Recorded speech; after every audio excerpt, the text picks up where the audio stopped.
नमस्कार मु सुदर्शन मिश्र। जुग जुग धरी ए प्रश्न सब बेले रही आछे जे भाग्य बड़ ना कर्म। जो माने भाग्यवादी से माने कहती कर्म बोली किछि नाही, जहाँ भाग्यर अछि ताहा ही प्राप्त हुए।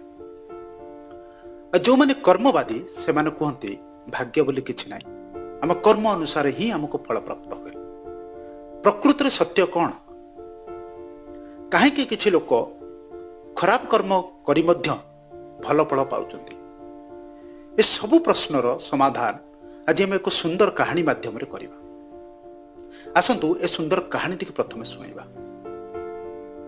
थरे स्वर्ग रे विष्णु आनंद रे विश्राम करुथांती। एही समय रे नारद बहुत व्यस्त हिसाब रे जाहि सेठी पहुंचले। पहुंच के कहले, हे प्रभु आपण किछि करंतु। पृथ्वी पुण्यर भार धीरे धीरे कमी आसुछि। आपणकर प्रभाव मध्य पृथ्वी पृष्ठरू धीरे धीरे कमी आसुछि। विष्णु कहले, काहेकि ना प्रभु मु एमिति किछि जिनिस देखिके आसिली जहार समाधान मते मिलु नाही। लोक खराब कर्म करी मध्य बहुत भल फल प्राप्त करुचंती, आ किछि लोक भल फल करी मध्य भल कर्म करी मध्य खराब फल पाउचंती। विष्णु कहले, नारद तुम कौन देखिक आसच मत कह। नारद कहले, प्रभु मु आबे आसिला रास्ता रे देखिली जंगल रे गोटे पशु जंगल रास्ता रे कादुअ रे फसी जाइछि। जने चोर आसिला, से पशुटी को बाहर करिया परिवर्ते ता पिठी रे पाद देई सेपटକୁ चलीगला। आ से किछि दूर जाइछि ताको एक सुनार थली मिलिला। विष्णु कहले, ठीक अछि। तापरे मु देखिली सेही रास्ता रे जने साधु आसिले। से बहुत कष्ट करी पशुटी को कादुअरु बाहर कले। आ से किछि रास्ता जाइछंती एक खाल जगह रे से खसी पड़ले। से रक्ताक्त होई गेले, क्षत विक्षत होई गेले। ये प्रभु कौन? जने खराब कर्म करुची भल फल प्राप्त करुची, आ जने भल कर्म करुचंती से खराब फल पाउचंती। विष्णु कहले, नारद व्यस्त होनी, ये तो जहा होइछि ठीक होइछि। जहा होइछि भाग्यर हिसाब रे नियतिर हिसाब रे ठीक होइछि, कर्म हिसाब रे ठीक होइछि। नारद कहले, प्रभु केमिति? विष्णु कहले, जो चोरटी पशुर पिठी रे पाद देई सेपटକୁ चलीगला आ ताकू किछि सुना मोहर मिलिला, ता भाग्यर गोटे खजाना थिला। से किंतु तार कुकर्म रे से तार भाग्य को परिवर्तन कला। खजाना जगह रे ताकू मात्र किछि सुनार मोहर मिलिला। आ जो साधु जनक से पशुटी को उद्धार कले, ताकू किछि समय परे मृत्यु प्राप्त होइतांता। से ये सुकर्मटी कले बोली तांकर से मृत्यु मात्र छोट दुर्घटना रे परिणत होला। से एक खाल रे खसी पड़ले, मो रक्ताक्त होई बंची गले। एबे तुमे कह, नियति हिसाब रे भाग्य हिसाब रे कर्म हिसाब रे ठीक होइछि ना नाही? नारद सेटु चुप रह। प्रकृत रे हमर भाग्य हम कर्म द्वारा ही निर्धारित होता है। आमे जेमिति कर्म करिथांती सेमिति हमर भाग्य निर्धारण हुए, सेमिति हमको फल प्राप्त हुए।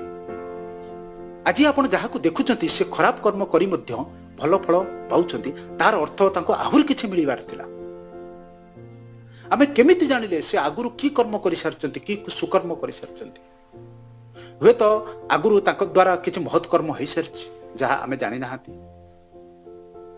जेतेबेले महाभारत युद्ध रे अर्जुन श्रीकृष्ण को कहते, हे सखा मोर राज्य आवश्यकता नहीं, किंतु मु युद्ध करी ना, मोर भाग्य परिवर्तन करिवार आवश्यकता नहीं। सेतबे श्रीकृष्ण अर्जुन को कहते, गीता ज्ञान दे गीतार सार अंश दे ताको कहते, हे अर्जुन राज्य मिलिबो न मिलिबो से तुम भाग्य रे अछि कि नहीं ताहा तुमे जाननी, किंतु कर्म ए युद्ध ये तुम हाथ रे अछि, आकु तुमको करबा को ही पड़िबो। तेणु आमर भाग्य समस्त को कही रखुची, युव समाज को बिल्कुल कही रखुची, आमर भाग्य आमे जानती नहीं ना, ताको केही भी जाने आम भाग्य कौन अच्छी, किंतु जहाँ अदृश्य आम तापर 100% विश्वास करुचंती। सामान्य व्याघात हेले आम कहते भाग्यर ना, भाग्य किए देखिए, किंतु आम तापर 100% विश्वास करुचंती। किंतु जो कर्म आम हाथ में 100% अच्छी, आम ता ऊपर ध्यान दौना। तेणु भाग्यवादी न होई प्रत्येक मनुष्य कर्मवादी हो, कारण कर्म ही निजर भाग्य निर्धारण हुए, आजिर कर्म ही कालीर भविष्यत तैयारी हुए।